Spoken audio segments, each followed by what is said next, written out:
እግዚአብሔር ብዙ የለመናቸውን ነገሮች የሚያዘገይብን አንደኛ እነዛን የለመናቸውን ነገሮች ለመቀበል ዝግጁ ስላልሆንን ነው።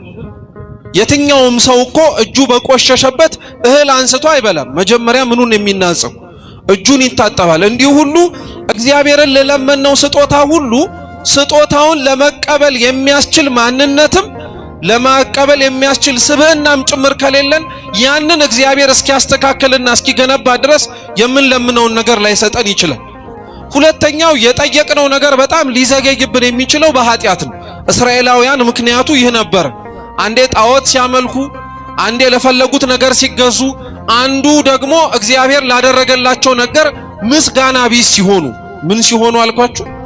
ምስጋና ቢስ ሲሆኑ። እግዚአብሔርን በነገራችን ላይ ክርስቲያኖች ኃጢአት ሰርተን ከምናሳዝነው ባልተናነሰ ስላረገልን ነገር የማናመሰግነውም ነገር ጭምር እንደሚያሳዝነው ታውቃላችሁ።